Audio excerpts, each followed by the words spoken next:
આપણી વચ્ચે યશવંત શાસ્ત્રીજી પધાર્યા છે, તેમને વિનંતી કરીશ કે સ્વાગતમાં બે શબ્દો કહી અને કથાનું આપણે શુભારંભ કરીશું.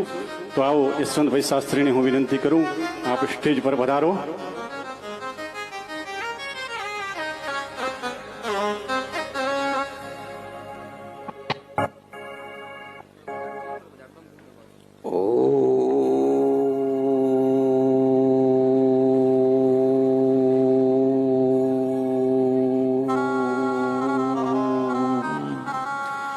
विघ्नेश्वराय वरदाय सुरप्रियाय लंबोदराय सकलाय जगद्विताय नागाननाय श्रुतियज्ञविभूषिताय गौरीसुताय गणनाथ नमो नमस्ते.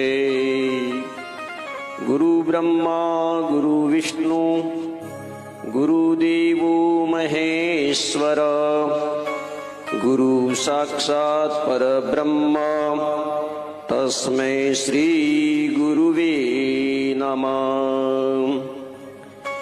कस्तूरी तिलकं ललाटपटले वक्षस्थले कौस्तुभं नासाग्रे वरमुक्तिकं करतले वेणुकरी कंकणं सर्वांगी हरिचंदनं सुललितं कंठे च मुक्तावली गोपस्ते परिवेष्टितो विजयते गोपालचूडामणि.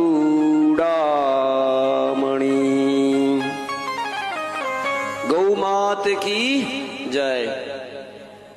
આજે ડીસાનગરની ધર્મધરા પર ગૌમાતાના લાભાર્થે ગૌમાતાની સેવાર્થે સપ્તદિવસીય શ્રી ગૌ કૃપા કથાનું દિવ્ય આયોજન આપણા ડીસાનગરના સમસ્ત ગૌ ભક્તોના માધ્યમ થકી શ્રી ગૌ સેવા સમિતિ બનાસકાંઠા તથા શ્રી જલારામ ગૌ સત્સંગ મંડળ ડીસા બંને સંયુક્ત ઉપક્રમે ડીસાનગરના આંગણામાં આપણી પરમ આરાધ્યા શ્રી કૃષ્ણ ભગવાનની આરાધ્યા ગૌ માતાનું સેવાર્થે એક દિવ્ય આયોજન આપણા ધર્મનગરી ડીસાનગરીમાં આજે પ્રથમ દિવસે પ્રારંભ થવા જઈ રહ્યો છે. આ મંગલ કાર્યમાં સપ્તદિવસીય ગૌ કૃપાના વક્તાશ્રી પૂજ્ય શ્રી પરમ શ્રદ્ધેય સાધ્વી શ્રી શ્રદ્ધા દીદીજી એમના માધ્યમ થકી 7 દિવસ સુધી આપણા ડીસાનગરના આંગણામાં એમના શ્રીમુખથી ગૌ માતાની સેવાર્થે આ કથા થવા જઈ રહી છે. આપ સર્વેને આજે પ્રથમ દિવસે મારી વિનંતી છે કે ગૌ માતાની જે સેવા કરવા માંગતા હોય ડીસાનગરના આંગણામાં, અને આપણે સૌ જાણીએ છીએ કે આજે આપણી ગૌ માતાની આપણા દેશમાં કેવી હાલત છે. આ વિષયને જાણવાથી જ આપણને ખ્યાલ આવશે કે આપણે ગૌ માતાની સેવા કેવી કરવી જોઈએ. આજે પ્રથમ દિવસે પૂજ્ય શ્રદ્ધા દીદીને હું વંદન કરું છું. શ્રદ્ધા દીદી એક પરમ ગૌ ભક્ત સાથે સાથે પરમ સંન્યાસીની તથા સમગ્ર દેશમાં જઈને ગૌ માતાની સેવા હેતુ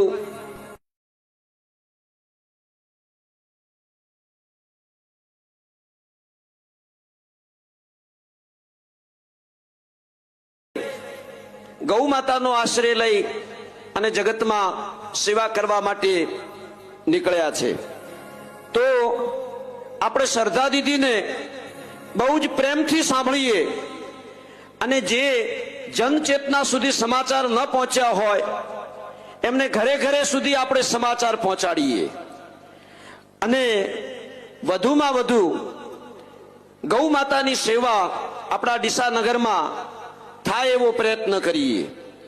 લગભગ તો ડીસામાં નહીં પરંતુ બનાસકાંઠામાં આપણી આ ગૌ કૃપા કથાનું એના સમાચાર પહોંચી ગયા છે. આપણે હવે ખાલી ઠેલો મારવાનો છે.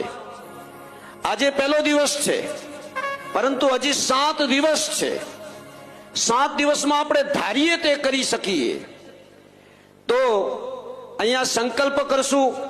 આજે પ્રથમ દિવસે એક પ્રાસંગિક ઉદ્બોધન નિમિત્તે આપણા આયોજક મિત્રોએ, આપણા ગૌભક્ત ગણપતભાઈ જેઓ ગૌ સેવા સમિતિમાં કાર્ય કરી રહ્યા છે, શ્રી જલારામ સત્સંગ મંડળનું નેતૃત્વ આપણા ડીસાનગરના અગ્રેસર આગેવાન સમાજ સેવક મારા પરમ સ્નેહી મિત્ર શ્રીમાન ભગવાનભાઈ બંધુ સાહેબ કરી રહ્યા છે. એમના માધ્યમ થકી ડીસામાં નહીં પરંતુ સમગ્ર ગુજરાતમાં ભિન્ન ભિન્ન સ્થાનોમાં આજે ગૌ માતાની સેવા ચાલી રહી છે. ગૌ સત્સંગ મંડળ દ્વારા ભિન્ન ભિન્ન નગરોમાં દર ગુરુવારે જલારામ બાપાના ભજન કરીને એમાં ગૌ માતાની સેવા એકત્રિત કરીને આ તમામ મંડળ ગૌ માતા માટે છેલ્લા 10 વર્ષથી સતત કાર્યરત છે. મને પણ આમાં સેવા કરવાનો મોકો પ્રાપ્ત થયેલ. ટેટોડા ગૌશાળા આપણી જલિયાણ જે ગૌ હોસ્પિટલ જે નિર્માણ થવા જઈ રહી છે એનો પહેલો મોકો મને પ્રાપ્ત થયેલો. અને શ્રી ભગવાનભાઈ બંધુ સાહેબે પૂજ્ય શ્રદ્ધા દીદીને પણ સાથે હરિદ્વાર ખાતે કથાનું આયોજન કરી અને આ એક દિવ્ય લાભ ગૌ સેવા માટેનો મને પણ અપાયો. એ ત્યારથી લઈને અત્યાર સુધી, એના પહેલાથી ચાલુ હતી સેવા તો બંધુ સાહેબની, પરંતુ ત્યારથી લઈને અત્યાર સુધીમાં સતત સક્રિય બની અને આપણા ટેટોડામાં ગૌધામમાં શ્રી રાજારામ ગૌધામ ખાતે જે જલિયાણ ગૌ સેવા હોસ્પિટલ જે નિર્માણ થવા જઈ રહી છે તે અદ્ભુત છે, અદ્વિતીય છે, આધુનિક છે. અનેક ટેકનોલોજીથી એને ગૌ માતાના એ હોસ્પિટલને આપણા આ સ્વયંસેવકો દ્વારા તૈયાર કરવામાં આવેલી છે. આપણે ત્યાં તો ના જઈ શકીએ, કામ ના કરી શકીએ તો કાંઈ નહીં, પરંતુ આજે 7 દિવસની જે કથા પૂજ્ય શ્રદ્ધા દીદીના શ્રીમુખથી જે ડીસાનગરમાં થવા જઈ રહી છે એમાં આપણે એનું યોગ્ય દાન કરીએ, આપણા સમયનું અમૂલ્ય દાન કરીએ. પહેલા સમયનું અમૂલ્ય દાન કરવું પડે, આપણા પોતાનો સમય આપવો પડે. તો જે પણ અહીંયા ભક્તો જે વિરાજમાન છે, બીજા પણ જે આવી રહ્યા છે, અને જ્યાં સુધી મારો અવાજ જઈ રહ્યો છે ત્યાં સુધી દરેકને મારી વિનંતી છે કે આ ગૌ માતાના કાર્ય માટે આપણા ડીસાનગરના સમગ્ર આગેવાનો, ડીસાનગરના સમગ્ર યુવાનો, ડીસાનગરની માતાઓ, ડીસાનગરની બહેનો સમસ્ત એકત્રિત થઈ અને આ ગૌ કૃપા કથામાં આવે. 7 દિવસ આ ભગવત ગંગામાં સ્નાન કરે, પૂજ્ય શ્રદ્ધા દીદીના શ્રીમુખથી અમૃતપાન કરી પોતાના ભવસાગરને પાર કરે, પોતાના આત્માનું કલ્યાણ કરે, પોતાનો વિકાસ કરે, પોતાની સમૃદ્ધિ વધારે, બાળકોમાં સંસ્કાર લાવે. જો કથા શ્રવણ કરશે જે માતાઓ, એમના બાળકોમાં સંસ્કાર અને સંસ્કૃતિ આવશે. આજે પ્રથમ દિવસે પૂજ્ય શ્રદ્ધા દીદીને હું વંદન કરી અને આજે પ્રથમ દિવસની આ કથાનો ડીસાનગરની ધર્મધરા પર શુભારંભ થાય. દરેકને ખૂબ હાર્દિક શુભકામનાઓ. ગણપતભાઈ સહિત તમામ જે આપણા ગૌ સેવા સમિતિમાં કાર્ય કરી રહ્યા છે કાર્યકર્તાઓને પણ ખૂબ જ આમાં સફળતાની પ્રાપ્ત થાય. આપણા જલારામ ગૌ સત્સંગ મંડળને પણ અભિનંદન. ખૂબ જ આ 7 દિવસ સુધી આ ગૌ માતાની સેવા થાય.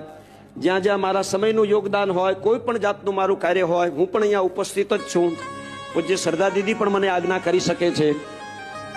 બસ મારી વાણીને વિરામ આપું છું.